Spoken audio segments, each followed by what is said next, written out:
इससे पहले क्या होता था कि हम कोई भी अपनी एक अटेंडेंस शीट हम एमएस एक्सेल के अंदर बनाते थे, जो कि इस तरीके की हमारी दिखती है। Employ code name, absent, present, और इसमें आप देखेंगे तो ये शीट बहुत बहुत हमारी लंबी बनती थी। और इसमें सबसे बड़ा जो हमारा नुकसान था कि हमें एब्सेंट और प्रेजेंट मैनुअल ही भरना पड़ता था। प्रेजेंट के लिए हमें पी, एब्सेंट के लिए हमें ए। कोई भी सीट हो एक्सेल की आपको मैनुअल ही फिल करना पड़ता था। लेकिन अभी क्या है, गूगल शीट ने जो हमारे पास एक ऑप्शन दिया है, हम उसका इस्तेमाल करके अपनी सीट को ऑटोमेटिक बना सकते हैं कि आपकी सीट ऑटोमेटिक हो जाएगी। सिर्फ सिंगल क्लिक पर आपकी एब्सेंट और प्रेजेंट यहाँ से फिल हो जाएगी। तो सबसे पहले क्या करेंगे, हम देखेंगे यहाँ पर एम्प्लॉय कोड और नेम है। ज्यादातर सीट क्या होती है, हमारी सीट अगर आप 30 दिन की बनाएंगे तो लंबी जाएगी, तो हमें पता चलना चाहिए कि यहाँ पर हमारा किसका नाम है या किसका एम्प्लॉय कोड है। तो उसके लिए हम इन दोनों कॉलम को सिलेक्ट करके यहाँ व्यू पर क्लिक करके ब्रिज के ऑप्शन पे आएंगे और नीचे आएंगे कॉलम पे। हमारे 2 कॉलम सिलेक्ट है, तो मैं यहाँ पर 2 कॉलम यहाँ से जैसे ही सिलेक्ट करता हूँ तो यहाँ पर आप देखेंगे कि एक लाइन बन के आ गई। ये हमारा एक इंडिकेट है कि आपके ये दोनों कॉलम फ्रीज हो चुके हैं। अगर अब इसको आप मूव करेंगे तो आपके दोनों कॉलम यहाँ पर फ्रीज रहेंगे। ये आप एक्सेल के अंदर भी आसानी के साथ करते हैं। अब इसके आगे हमें क्या करना पड़ता था कि हम एक्सेल में देखते थे कि यहाँ पर हम एब्सेंट प्रेजेंट के लिए इसको खाली छोड़ देते थे, बाकी यहाँ पर हम फॉर्मूला यूज कर लेते थे। लेकिन अभी इसको खाली नहीं छोड़ना है। सबसे पहले हम इन सभी सेल को सेलेक्ट कर लेंगे।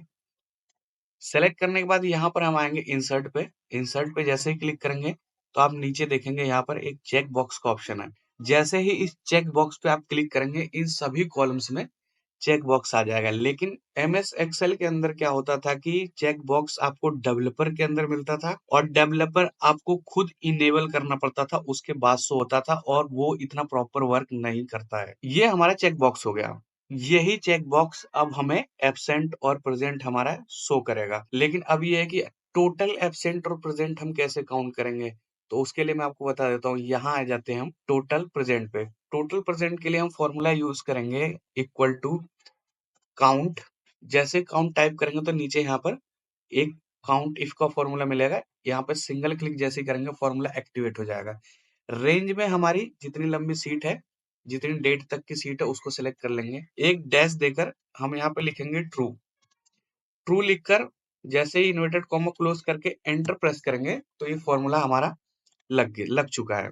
अब ये वर्क कैसे करता है, यहाँ पर हम जैसे ही हमारा कोई भी कैंडिडेट प्रेजेंट हुआ, हमने सिंगल क्लिक किया और उसका टोटल प्रेजेंट में एक प्रेजेंट हमें यहाँ पे शो हो गया। आप देखेंगे जितने भी वो टाइम प्रेजेंट होगा, आप सिंगल क्लिक करते जाएंगे और उसका टोटल प्रेजेंट यहाँ पर शो होता चला जाएगा।